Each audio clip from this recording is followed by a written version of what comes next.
Eleanor Voss walked into Owen Calloway's garage on $1,000 heels and the smile of someone who had already won.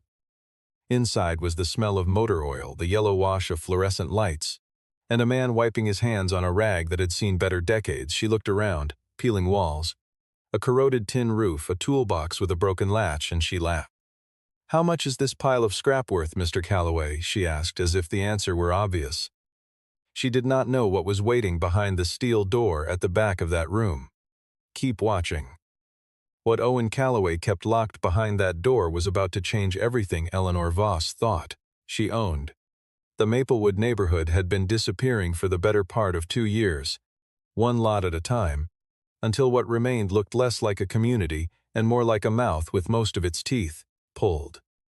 Orange construction fencing stretched along 3 sides of the block, and beyond that fencing the old frame houses and corner shops were already gone, cleared to bare dirt and marked with survey stakes. Where the Hendersons had once grown tomatoes in their side yard, there was now a concrete foundation. Where the dry cleaner on the corner had stood for 40 years, there was nothing but a rectangle of fresh gravel, and in the middle of all that emptiness, exactly where it had always been, sat Owen Calloway's garage.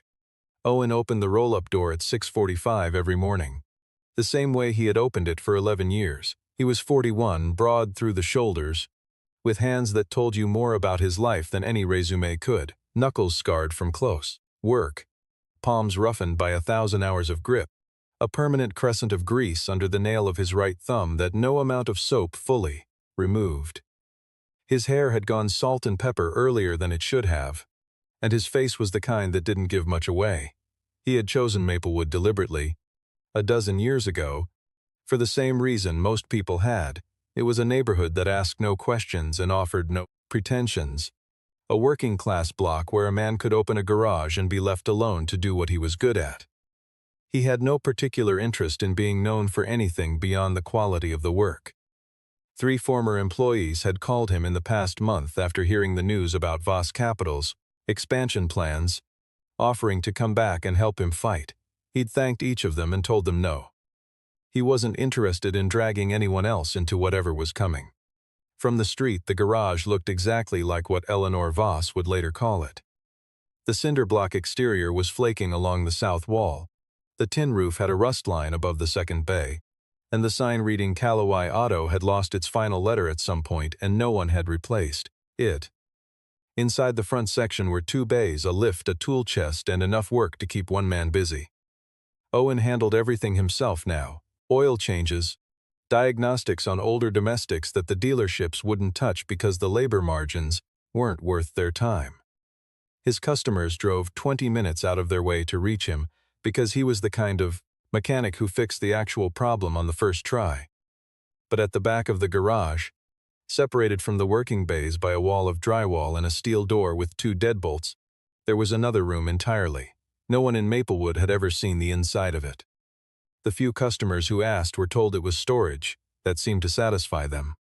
A folded notice had been taped to the roll-up door when Owen arrived that morning, a printed announcement from Voss Capital Ventures about a community meeting the following Friday, to be held at the Maplewood Civic Hall, the subject line reading Neighborhood Development Information Session. Owen read it once, creased it along its original folds, and slid it into the back pocket of his jeans. He was under a customer's Jeep Cherokee by 7:15. The call came at 9:30. Isaac Drummond, Voss Capital's general counsel, introduced himself with the polished efficiency of someone who had performed this particular task many thousands of times. He said he understood Mr. Calloway had received prior correspondence, that the company valued good faith dialogue, and that he would like to arrange a private meeting before Friday's session to explore what he called alignment opportunities. Owen asked him directly. "You want to buy the garage?" Isaac confirmed. Owen said he would be at the meeting on Friday and ended the call. He put the phone face down on the tool chest and went back to work. That evening, after the last customer had collected their car and the front bays were empty, Owen stood at the steel door for a long moment. He didn't open it. He stood there with his hand on the deadbolt, the way a man stands before something he has carried for a long time without ever quite setting down.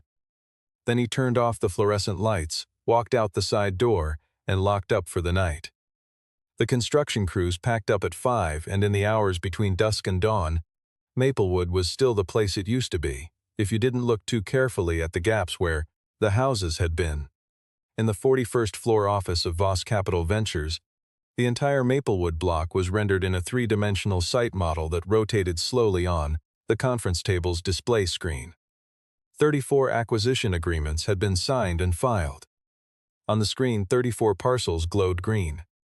One narrow rectangle at the center of the block where the garage sat glowed red. Isaac stood at the table with a legal pad and reported that direct mail, 2 attorney letters, and a personal visit from a junior acquisitions associate had all been declined without counter offer. Eleanor Voss listened without changing her expression. She drummed 2 fingers on the table once, then told Isaac she would go herself. Eleanor arrived at the garage on a Tuesday morning in a black Escalade. She stepped onto the cracked sidewalk in a charcoal blazer and slacks, gold-framed glasses, a phone in her left hand that she did not put away. She looked at the building for a moment from the curb. The way an architect looks at a structure they intend to demolish, then walked toward the door without knocking. Isaac followed, 2 steps behind. Owen was at the rear of the front bay, had heard the car pull up, and was already watching when Eleanor stepped inside. He was wiping his hands on a shop towel. He didn't move to greet her. Eleanor introduced herself briefly. Owen nodded. She said that Voss Capital was prepared to offer $480,000 for the property, which represented 18% above the current market valuation for the parcel. Owen listened without interrupting, and when she finished, he said, "It's not for sale." He said it the way people say things they have already made peace with, not aggressively, not defensively, just as a settled fact. Eleanor smiled. She was very good at absorbing that particular kind of answer and converting it into a negotiating position. She moved deeper into the garage without being invited, looked at the walls, the equipment, the 2 vehicles in the bays. Her expression was the kind of composed neutrality that took years to perfect and meant nothing in particular. She said she understood his attachment to the property, but that the surrounding parcels were already committed, the timeline was fixed, the financing was in place. She said that being the last holdout in a project of this scale was not a position of strength. Owen asked her if she'd like to see what he was working on, nodded toward the Jeep on the lift, and said nothing more about what she had told him. It was when Eleanor turned toward the back of the garage that her composure shifted slightly. The steel door was flush with the wall, painted gray, equipped with 2 keyed deadbolts rather than 1. She walked to it and put her hand on the handle. Locked, she looked at Owen. "What's back there?" Owen didn't look up from the workbench. "Old stuff," he said. She tried the handle once more, as if expecting a different result, then let go. Isaac, standing behind her, studied Owen's face for any tell. There was none. Eleanor set her business card on the corner of the tool chest on her way out. She said the offer would be raised to $550,000, that this was the final figure she would bring to him directly, and that she hoped he would give it serious consideration. Owen picked up the card. He looked at it. He set it back down in exactly the same spot where she had placed it. Eleanor was already at the door. She didn't look back. In the Escalade, Eleanor told Isaac to pull everything available on Owen Calloway, property tax records, code compliance history, outstanding liens, contractor licensing, anything the city inspector's office might have flagged. She said it without urgency, the way you name a task you have already decided is necessary. Isaac typed on his phone. The car moved through the construction zone at the edge of the block, and Eleanor watched the cleared ground through the window, all that bare, ready earth, and thought about the single red square sitting at the center of her map. That night, after the last vehicle left the lot, Owen opened the steel door. He stood for a moment in the dark before reaching for the switch. The lights came up slowly, LEDs, tuned to a specific color temperature designed for a specific kind of work. Owen walked the perimeter of the room once without stopping. Then he came back, turned out the lights, and locked both deadbolts behind him. He drove home in the 11-year-old pickup he had owned since before his wife died. 2 days after Eleanor's visit, a pair of city inspectors arrived at the garage at 8 in the morning. Owen had just finished an oil change and was wiping down the bay floor when they knocked on the open roll-up door and showed their credentials. They spent 40 minutes in the front section with clipboards and a moisture reader, testing the electrical panel, handed Owen a printed notice listing 5 compliance deficiencies.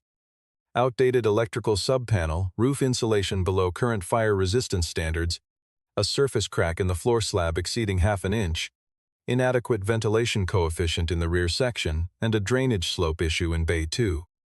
Owen read the document from top to bottom. He signed the receipt copy. He thanked them and showed them out. The formal notice arrived by certified mail the following afternoon, on Voss Capital's retained law firm letterhead with Isaac's signature at the bottom. The letter cited the inspection findings and noted that under municipal code, failure to remedy all listed deficiencies within 30 days would constitute grounds for a mandatory closure order. The second-to-last paragraph noted that in the event of closure, the city's Economic Development Review Board retained discretionary authority to initiate eminent domain proceedings on commercial properties within designated redevelopment corridors. Owen read that paragraph twice. He folded the letter and put it in the drawer with the inspection notice. Then he made one phone call that had nothing to do with inspectors or lawyers.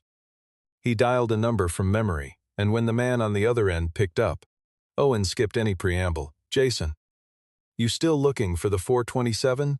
There was silence on the line for a beat longer than usual, not the silence of confusion, but of someone recalibrating. Jason Merritt, speaking from his office in Pasadena, asked in a voice that had gone very quiet. "You found it," Owen said.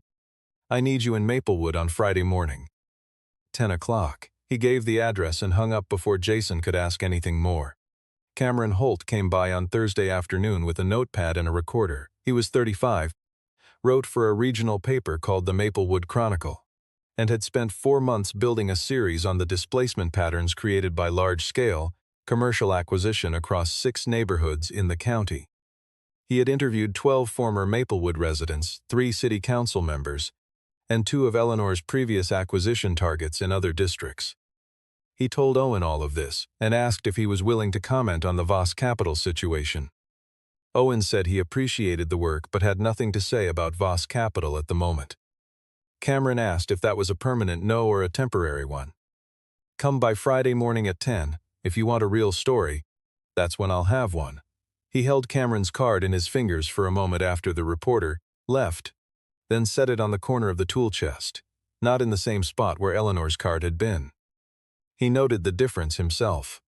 On Thursday evening, Grace Whitfield stopped by. She was 67, had run the laundromat 3 doors down for most of her adult life, and had been the last other resident business owner to hold out for any length of time. She stood in the doorway of the garage with her coat on, not coming in, and told Owen she had signed that afternoon. Her voice was steady. She said she had gotten a fair price, and that she was going to her daughter's place in Raleigh, and that she thought it was time. Owen said she had done right. He meant it. She looked at him the way people look at someone they are not sure they will see again, then said goodnight and walked down the sidewalk. Owen watched her go until she turned the corner. He stayed at the garage until close to midnight. He opened the steel door and left it ajar. From outside, all anyone could have seen was the light, a warm amber rectangle cut into the back wall of the building, with the shadow of a man moving through it twice. Then the light went out and the night was quiet. Isaac called Eleanor at 11:15 to confirm that the compliance clock was officially running. 30 days. Eleanor asked whether Owen had made any contact with the city attorney's office. Isaac said no. She said, "He'll come around before Friday." She sounded certain she had learned, over many years and many transactions, to read the moment when resistance became acceptance, the point at which people stopped arguing terms and started negotiating exit. She believed Owen Calloway had already crossed that line. She was calculating on incomplete information. She did not know that yet. The Maplewood Civic Hall seated around 120, and by 7 o'clock on Friday evening it held something close to that number. The crowd was mixed. Former residents who had already signed and sold, a handful of current business owners from the surrounding blocks, 3 members of the city council, 2 aldermanic aides, several reporters, and a cluster of Voss Capital's financial partners, recognizable by their suits. Cameron Holt sat in the 3rd row with a notebook open and a pen already moving. A large projection screen at the front of the room displayed a rotating 3-dimensional rendering of the proposed development: tower glass, a restaurant promenade, an underground parking structure, a rooftop terrace, all of it luminous and smooth and architecturally precise. A name curved across the base of the rendering in clean sans serif type: Voss Maplewood Center. Eleanor Voss presented with the practiced ease of someone who had given this exact presentation, in rooms very much like this one, enough times that the performance had become invisible. She moved through the figures clearly and without hesitation. A $200 million investment, 1,200 construction jobs, 450 permanent positions once the development opened, an estimated $4.5 million in annual municipal tax revenue. She discussed green building certification, community access plazas, and a public art fund seated at $500,000. She thanked the residents who had participated in the acquisition process. She called the project a once-in-a-generation opportunity for the neighborhood. When she finished, the room gave her measured, genuine applause. The questions from the floor were mostly procedural: traffic studies, phasing schedules, the relocation assistance program for tenants who had been renting rather than owning. Eleanor handled each one smoothly, deferring to Isaac where specific figures were needed. Then a man near the back of the hall raised his hand and asked, in a voice that was not unfriendly, about the one parcel not yet under agreement, the garage on the south end of the block. Eleanor turned to face the question with a composed smile. She said that Voss Capital had made every good faith effort to reach a mutually agreeable arrangement with the property owner in question, and that regrettably some individuals found it difficult to move forward when they were very attached to what things had once been. She said it gently, with a brief pause at the end that left just enough space for the light laughter that followed. Owen Calloway was sitting in a folding chair in the back row, third from the end. He was wearing a dark flannel shirt and clean jeans and had brought nothing with him: no notes, no folder, no phone on the table in front of him. When the laughter settled, he raised his hand and stood. Eleanor recognized him and gave a small nod. "I have a few questions about the eminent domain procedure," he said.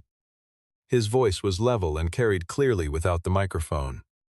"Specifically about the classification threshold for commercial properties within a designated redevelopment corridor." Isaac's pen stopped moving. Owen asked 3 questions. The first was about the statutory timeline between a mandatory closure notice and an eminent domain referral under the municipal code cited in his compliance letter. The second was about the evidentiary standard required for the review board to approve a redevelopment classification on a commercially operating property with no prior ownership disputes. The third was about whether the inspection report triggering the compliance notice had been independently verified or filed through the Development Authority's affiliated review office. Each question was precise, each question was correct. He asked them with the measured patience of someone who had already done the research and was now, for the record, asking out loud. Eleanor answered the first 2 with measured confidence, but on the third her answer ran slightly longer than it needed to, and Isaac looked down at his legal pad and did not look back up. Eleanor moved back to the larger ground. She addressed the room, not Owen, when she continued. She said she understood it was difficult for some people to see change coming to a neighborhood they had known for a long time, and that Voss Capital had been at every step, operating within every legal and ethical framework available. She looked at Owen when she said the next part. She said, "With all due respect, Mr. Calloway, you are operating a deteriorating structure on a parcel valued at under $500,000. What Voss Capital is proposing to bring to this community has real value that cannot be held hostage by one building that, frankly, has more in common with a salvage yard than a functioning business." Isaac stood and moved to the front of the room. He clicked to a new slide, a scanned copy of Owen's compliance notice, enlarged and annotated in red, projected on the screen for the full room to read. He walked through each of the 5 deficiencies with brisk, lawyerly precision, and concluded by noting that from a municipal code perspective, the structure in its current state was technically ineligible for continued commercial operation. He used the phrase scrap metal value, not cruelly but matter-of-factly, like a man reading a line item from an actuarial table. Someone near the front of the hall made a soft sound that might have been agreement. Owen Calloway sat down. He did not look embarrassed. He sat down slowly, the way a man sits when he knows something the rest of the room doesn't, and he looked at the projection screen with an expression that Cameron Holt would later describe in print as almost amused. Eleanor watched him from the front of the room and decided the expression meant resignation. She was wrong about that. After the meeting adjourned and Eleanor was shaking hands with the council members near the door, Cameron Holt intercepted Owen in the side corridor. He asked what the 3 questions had been about. Owen looked at him for a moment, then said, "Come to the garage tomorrow morning." 10 o'clock he walked out into the night. Cameron stood in the corridor for a moment with his pen in his hand, looking after him, then wrote a single line in his notebook and circled it twice. Cameron Holt arrived at 9:58. He parked on the street and saw a silver SUV with California plates already at the curb, a man, sitting in the driver's seat, not on his phone, just watching the garage with an expression that was difficult to name. Cameron walked past him, nodded. The man nodded back but didn't speak. Owen opened the side door before Cameron knocked inside. The front bays were as they always were, the lift, the tool chest, a sedan on jack stands awaiting a brake job. Owen poured 3 cups of coffee and carried 2 of them to the entrance, then leaned out to wave at the man in the California SUV.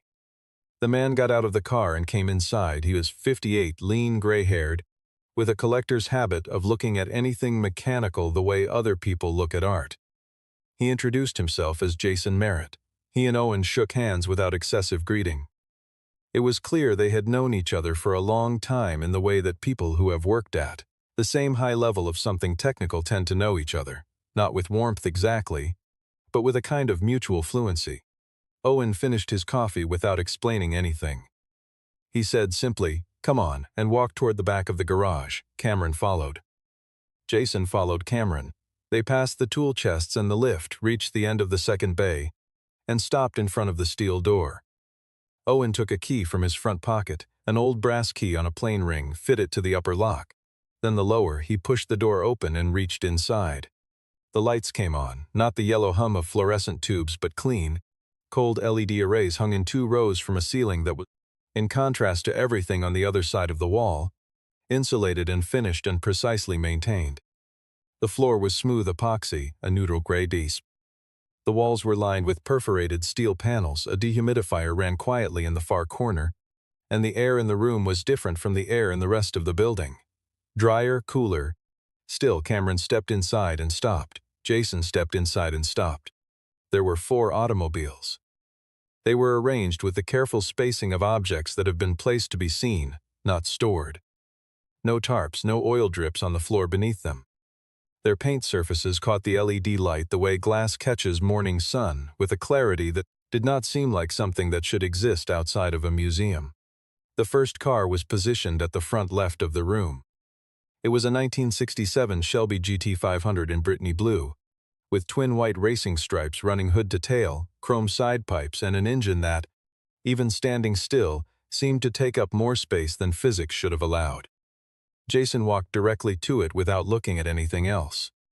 He crouched at the driver's door and looked at the VIN plate through the glass. He stood up. He walked around the front. He crouched again at the passenger side and examined the door jamb data tag for a long moment. He stood up and looked at Owen. He did not say anything for almost 20 seconds. Then he said, "This is the Gainesville car," Owen said. Jason's voice, when he continued, had changed register, quieter, more careful. "It's been missing since 1971, Owen said. "I know." The second car was a 1969 Dodge Charger Daytona in original unrestored condition. One of roughly 70 remaining examples in the world, the famous aerodynamic nose cone and rear wing intact, the paint a deep red that had oxidized over decades to something richer than its original formula. The third was a 1970 Plymouth Cuda 446 pack in Tour Red 4-speed manual, with the original window sticker still tucked in the glove box and a factory build sheet folded beneath the driver's seat. Each car had documentation, not photocopied, not reconstructed, but original paper. Window stickers, broadcast sheets, dealer invoices, title chains going back to the year of manufacture. Owen kept the papers in archival quality folders in a fireproof cabinet bolted to the wall near the dehumidifier. The fourth car stood at the back of the room, and it was different in kind from the others. It was lower, wider, shaped by engineering rather than period-design fashion. Its body panels formed from materials that were not available to the public in the year it was built. There was no exterior badging, no manufacturer's logo, no trim concession to aesthetics that did not serve a structural purpose. The proportions were wrong in the way that purpose-built things are always wrong to eyes trained on. Production cars too aggressive, too stripped, too clearly designed by someone who cared only about what happened when the engine was running. The cooling vents along the rear quarter panels were precisely sized and precisely placed. The diffuser underneath the tail section was not decorative. Someone had spent a long time thinking about every surface of this vehicle, and that thinking was visible in every line of it. Along the sill on the driver's side, in small stamped letters, Hargrove Apexar Pro 2. Cameron read the letters and looked at Owen. "You worked at Hargrove Motorsport," he said. It was not quite a question. Owen went to the cabinet and returned with a manila folder. Inside were a copy of his engineering license, a Hargrove Motorsport employee identification card, 4 photographs of him standing in a facility that was clearly not a Maplewood garage, a large, bright engineering floor, monitors and fabrication equipment and cars in various states of assembly, and a set of technical drawings, each signed at the lower right corner. Owen Callaway, lead powertrain engineer, Hargrove Motorsport. The dates ran from 2003 through 2014. Cameron looked at the drawings. He looked at the 4th car. He looked at Owen. Owen told it the way he told most things, plainly, without embellishment. He had led the powertrain team at Hargrove for 11 years. He had been good at it in the particular way that people are good at things they also love, not performing competence but embodying it, so that the distinction between the work and the person doing it gradually disappeared. His wife had gotten sick in 2013. She died in the spring of 2014. After that, he could not go back, not to the facility, not to the work, not to any version of the life that had been built around her being in it. He had taken what he was contractually entitled to. The Apex prototype had been a personal side project, built on his own time with his own design specifications, and his employment contract was explicit on the point of ownership for off-clock engineering work. The 3 classic cars he had found over the years the way some men find their way back to something slowly, one at a time, never rushing because there was no deadline and no destination, just the work itself. He had hunted the Shelby for 6 years before locating it through a probate filing in rural Georgia. He had paid for the Daytona with money he had been saving since he was 26. Jason Merritt was already on his phone. He stood near the Shelby and spoke for 3 minutes to someone at the Barrett-Jackson auction, organization's consignment office in Scottsdale. He spoke quietly and with the calm authority of a man who had placed calls like this before, but his free hand rested on the Shelby's roof the entire time, lightly, the way you rest a hand on something you are not sure is real. When he hung up, he looked at Owen and said, "The Shelby and the Apex alone, conservative estimate. Floor of the market, they're looking at $4.5 million. With what the Apex represents historically, the ceiling is open. There are 2 or 3 private collectors who have been trying to locate a Hargrove prototype for the better part of a decade.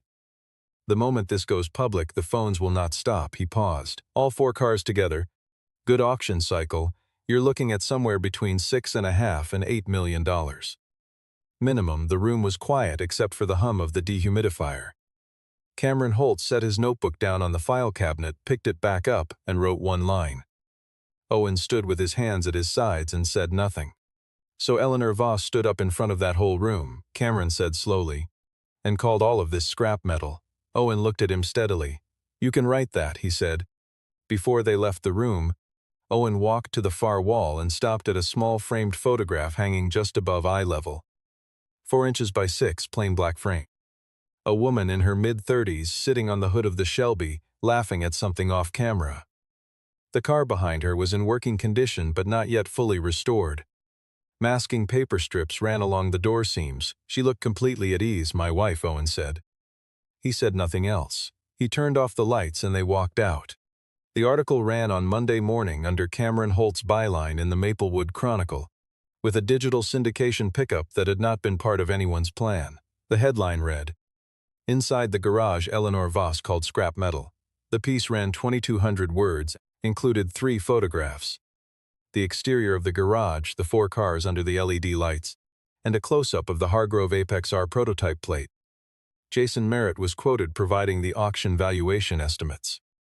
Eleanor Voss's remarks from the community meeting verbatim from Cameron's recording appeared in the 4th paragraph. By 2 in the afternoon, the article had been republished by 4 automotive news platforms, 2 regional business journals, and a national finance outlet's daily briefing. The collector car community, which is small and pays extremely close attention, had been discussing it since 9 that morning. By the time Eleanor arrived at her office at 8:30, Isaac had already cataloged 14 missed calls on the main acquisitions line. 2 were from Voss Capital's largest institutional investor. 1 was from a partner at the construction financing firm. 3 were from reporters. 1 was from a city council member's chief of staff, requesting a call at her earliest convenience regarding procedural questions related to the Maplewood acquisition timeline. Eleanor stood at her office window with her coffee going cold in her hand and listened to Isaac read through the messages in order. She told him to start with the institutional investor. The following morning, Cameron forwarded to the City Council's Oversight Committee documentation obtained through a public records request filed 3 weeks earlier. The internal processing timestamps on Owen's compliance inspection report. The report had been submitted to the city's inspection scheduling office 48 hours after Owen declined Eleanor's $550,000 offer. The committee's standard processing queue for non-emergency commercial inspections ran at approximately 11 business days.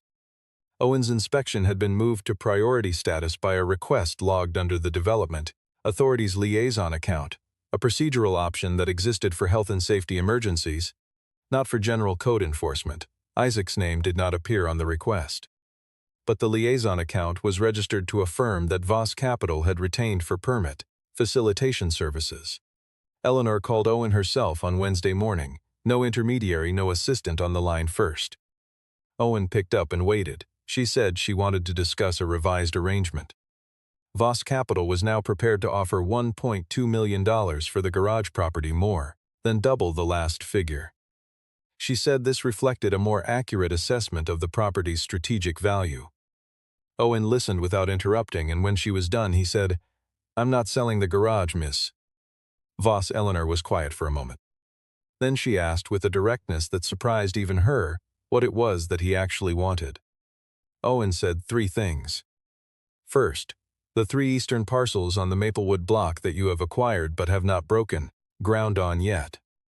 Sell them back to the Community Land Trust at your original acquisition cost, no markup.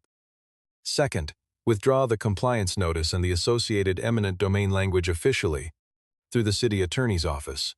Third, a public statement, not a press release, a statement with your name on it, acknowledging that the acquisition process in Maplewood caused harm to longtime residents who deserved better than what they received. He said nothing else. He waited. The silence on the line lasted 15 seconds. Eleanor said she would have her team review the requests and respond through appropriate channels. Owen said that was fine and ended the call. What followed was not a dramatic capitulation.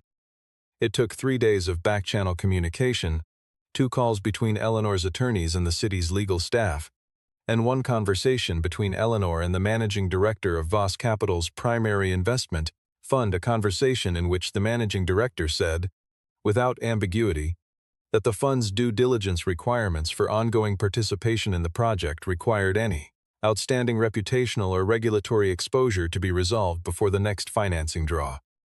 Isaac argued against all 3 of Owen's conditions. Eleanor overruled him on each one. Voss Capital issued a formal withdrawal of the compliance enforcement notice on Thursday, citing a procedural review that had identified irregularities in the inspection prioritization process. The same day, the company executed transfer agreements on the 3 eastern parcels to the Maplewood Community Land Trust at the original acquisition cost, a total of $940,000 below current market value. Eleanor Voss appeared at a brief press availability outside the Civic Hall on Friday afternoon and read a prepared statement acknowledging that the development project had failed to adequately honor the history and the people of the Maplewood neighborhood, and that the company was committed to a revised community engagement framework going forward. She answered 2 questions and then left. Her expression gave nothing away. She was very good at that. The construction on the Voss Maplewood Center began the following month, on schedule. The towers went up on the western parcels as designed. The restaurant Promenade opened 14 months later, and on the south end of the block, between the new glass and steel corner entrance to the development and the edge of the eastern land, trust parcels, Owen Calloway's garage stood exactly where it had always stood. He had repainted the exterior the same flat gray as before, just fresh. He had fixed the sign so that it read Calloway Auto again, all 4 letters of the last name intact and accounted for. He had not upgraded the lighting in the front bays or replaced the tin roof or done anything that might make the building look like it was trying to compete with its new neighbors. The garage looked the same as it always had, and the people who walked past it on their way into the Voss Maplewood development did so without knowing what was behind the steel door at the back. Owen had no interest in telling them. That was entirely the point. Jason Merritt came back to Maplewood 6 weeks after the article ran. He and Owen sat in the front bay with the roll-up door open and the fall air moving through, and Jason laid out what he was calling a proposal. He had a consignment slot at the Barrett-Jackson Scottsdale auction in January. He thought the Daytona was the right car to run first, strong provenance, strong documentation. The market was paying a premium for original unrestored examples that cycle. Owen could keep the Shelby, keep the Apex, keep the Cuda for now, start with one, see how it moved. Owen looked at the proposal documents for a long moment without speaking. Then he said the Daytona made sense. They shook hands across the corner of the tool chest. It was the first business decision Owen had made about the cars since the year his wife died. It felt, he would later admit to no one in particular, like exactly the right speed. That evening Owen sat alone in the back room with the overhead lights on their lowest setting, warm amber he preferred when he was not working. The Shelby was in front of him, the Apex was to his left. He didn't work on anything. He didn't make calls. He sat in the chair he had owned for 15 years and looked at the cars, and at the photograph on the wall, and at the light on the paint, and at all the time that had moved through this room without anyone outside it knowing what was in here. Eleanor Voss had stood 40 feet from this door and called it a salvage yard. She had stood in front of 100 people and said the words out loud. And Owen had sat in a folding chair and listened, and the thing he had felt was not anger. It was closer to patience, the patience of a man who has been waiting a long time for something to become clear, and who could see in that moment that it was finally about to. The garage had never been scrap metal. It had only ever been something that Eleanor Voss did not have the equipment to see.